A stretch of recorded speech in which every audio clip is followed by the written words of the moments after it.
નમસ્કાર, world media ન્યૂઝમાં આપનું સ્વાગત છે। હું છું સફી શેખ। જોઈએ આજના નવા સમાચારો। ભરૂચ જિલ્લામાં ઓનલાઈન ઠગાઈના બનાવો સતત વધી રહ્યા છે। વધુ પૈસા મળવાની લાલચમાં આવી એક મહિલા સાયબર ઠગોના જાળમાં ફસાઈ ₹60,000 ગુમાવી બેઠી હતી। જોકે સમયસર 181 મહિલા અભિયમ હેલ્પલાઇનનો સંપર્ક થતાં સમગ્ર ઠગાઈનો પર્દાફાશ થયો અને મહિલાને વધુ નુકસાનથી બચાવી શકાઈ હતી।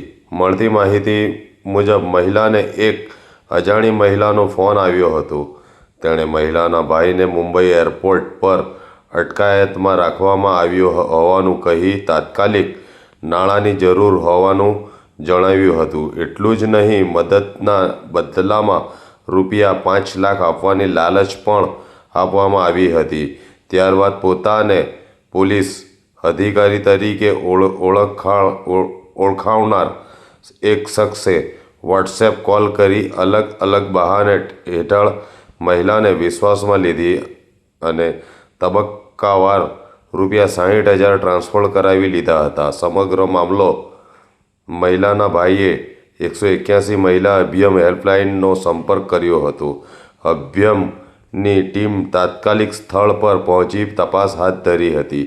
ટીમે કથિત પોલીસ અધિકારીઓનો સંપર્ક કરવાનો પ્રયાસ કરતા તેણે ફોન કાપી મહિલાનો નંબર બ્લોક કરી દીધો હતો, જેના કારણે આ સમગ્ર કૌભાંડનો ભાંડો ફૂટ્યો હતો। ત્યારબાદ 181 અભિયમ ટીમે મહિલાને સાયબર ક્રાઇમમાં ફરિયાદ નોંધાવવા માટે જરૂરી માર્ગદર્શન આપ્યું હતું। સાથે જ લોકોને અજાણ્યા વ્યક્તિઓના ફોન, વોટ્સએપ કોલ અથવા વધુ પૈસાની લાલચ આપતી આ ઓફરોથી સાવચેત રહેવા અને કોઈ પણ નાણાકીય વ્યવહાર કરતા પહેલા સંપૂર્ણ ચકાસણી કરવાની અપીલ પણ કરવામાં આવી છે।